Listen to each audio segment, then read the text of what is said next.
Review. Leo tunaenda kureview ngoma ya Stamina. Ngoma inakwenda kwa jina la Black Belt.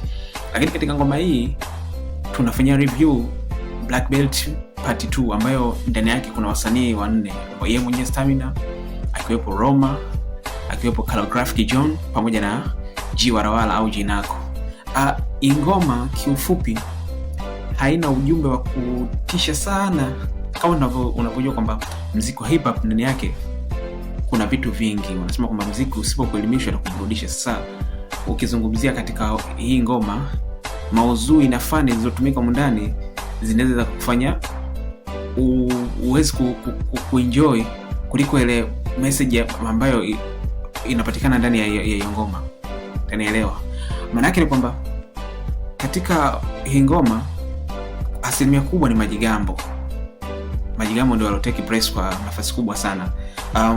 Kwa hiyo tukija katika mfumo wa tukija katika muundo wa fani tutakuta jinsi gani ambayo msanii anavyoweza kunata na beat kwenda na kuwa na vina vizuri na jinsi rapping style yake inakuaje. Hiyo ni nini? Ni fani. Lakini ukija katika maudhui ndio ile message ya ndani. Sasa mimi binafsi naomba tuongelee katika hii fani, zoe jinsi mtu anavyorap, zoe jinsi mtu anavodondoka na beat pamoja na vina katika hiyo ngoma. Sasa hapo tu review verse ya Roma Mkatoliki. Roma Mkatoliki katika ngoma kiufupi ameua, ni Black Belt number 2 au Black Belt Part 2. Roma ameweza kuwa. Anakuambia kwamba katika baadhi ya mistari katika verse yake anakuambia kwamba umeatimba umeingia cha kike, hakuna msalie mtume, hives mimba usime pitu nizalewa kiume. Unaona kwamba sio message, ila angalia zoe jinsi punchline zinavyofuatana katika hiyo ngoma, mistari konde ile. Anaposema kwamba umeatimba umeingia cha kike, hakuna msalie mtume, hives mimba usime pitu nizalewa kiume.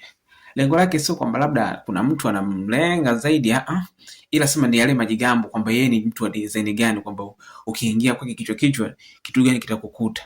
Umeona?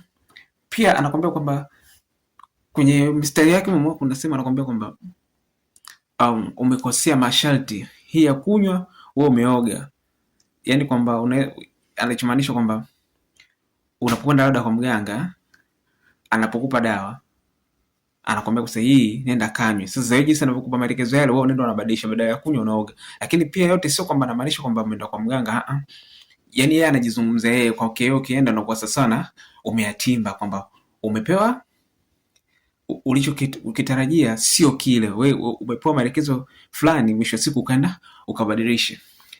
Mbele katika hii ngoma kuna sema anakuambia Mount Kenya, Mount Ruguru, Mount Meru. Alafu anakuambia mimi niko Mount Everest. Anamaanisha nini? Kwamba tunasema kwamba Everest ndio mlima mkubwa kuliko milima yote duniani. Kwa hiyo anaposema Mount Kenya anamzungumzia Calligraphic John, anaposema Mount Meru anamzungumzia Jinako au G Warawara, na anaposema kwamba Mount Ruguru anamaanisha kwamba Stamina. Kwa hiyo anamaanisha kwamba kuanzia Stamina, G Warawara pamoja na Calligraphic John kwa upande wake yeye wako chini. Kwa sababu gani? Yeye anakuambia niko Mount Everest, mimi niko top kuliko nyinyi. Kwa hiyo anachomaanisha kwamba yeye yupo juu zaidi yao, lakini sio kwamba ni diss. Hapana, hii ni majigambo. Nielewe vizuri kwamba kinachozungumzwa hapa ni majigambo, sio kwamba labda kuna beef au kuna vitu gani. Hapana, ni vitu ambavyo majigambo ndani yake, kama muziki wa hip hop asili yake ndio hiyo. Kwa hiyo unaweza ukasikiliza vitu vingi ukazania kwamba labda kuna diss kuna nini. Hapana, hiyo sio diss, hiyo ni majigambo kama utamaduni wa muziki wa hip hop jinsi ulivyo. Pia ndani ya hii ngoma kuna sehemu anakuambia kwamba hawachambuzi chenga, tuliwafundisha kunyoa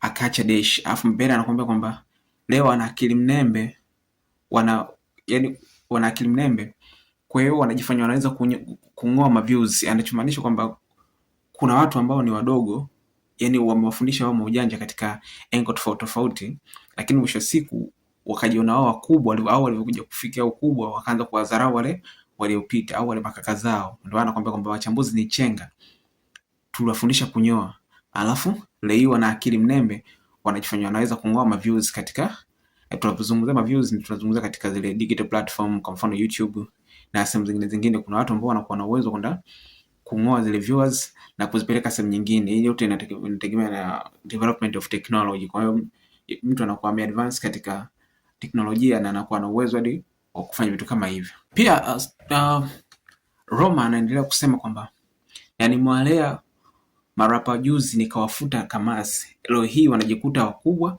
wananyonga na nyasi. Hii pia bado anaendelea kuongelea situation kwamba kuna baadhi ya wasanii walipitia katika mikono yake, lakini sasa hivi wamejikuta wameota mapembe, wakijikuta ni wakubwa zaidi na kufikia hatua mpaka kuweza kutumia vitu vingine, yani wanashajiona wao ni wakubwa zaidi hata wale kaka zao ambao waliwaelekeza kwamba muziki unaenda vipi.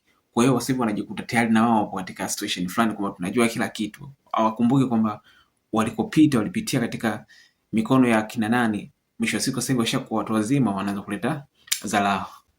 Hawa wasanii waliopitia katika mikono yao au mikono yake, hata kama ikifikia hatua leo hii wakimdisi yako kihajali, kwa sababu gani? Anaona kwamba ni vitu vya kitoto. Haiwezekani ni kulea mwenyewe afu mwisho wa siku unasema kwamba labda sijui msanii ambaye ufai si hivi na hivi. Kwa hiyo ikifikia hatua kama ukiona kwamba kudis kwake ni fresh, we dis tu. Kwa hiyo anakuwa hata ile hali ya kujali kwamba mtu fulani dada ananifuatilia au mtu fulani ananifanyia kitu hiki na hiki, kwake anaona haina shida, fresh tu, kwa sababu anajua kusema ni watoto wadogo, haina shida. Kuna sehemu pia anakuambia kwamba Vesi mkunga nazalisha kila mada, nimwafunga Kirumba, mkija Mkokwani ndio itakuwa ni balaa. Yani anachomaanisha kwamba zoeji self flow kwake anachukulia ni kama mkunga kwamba ni yule mtu ambaye anawezalisha mama wajawazito. Kwa hiyo amechukulia yale manza kusema kwamba Vesi mkunga nazalisha kila mada, yani Vesi yake ni mkunga, anazalisha kila mada. Amewafunga Mkokwani, amewafunga Kirumba, ukienda Mkokwani, yani kwamba nimwafunga nyumbani kwenu, mkija Mkokwani anamaanisha ni Tanga, kwa sababu mimi Roma ni msanii kutoka Tanga. Kwa hiyo anamaanisha kwamba kama nimeweza kukufunga nyumbani kwako au nimeweza kuhit katika eneo lako, unadhani ukija nyumbani kwangu nini kitatokea? Ndio anachomaanisha yeye kwamba kwako natamba. Je, ukija nyumbani kwangu utakuwa ni nini? Utakuwa ni zaidi ya jinsi ulivyotamba nyumbani kwenu. Pia anakuambia yeye ni namba 2 upande shufu upande tasa.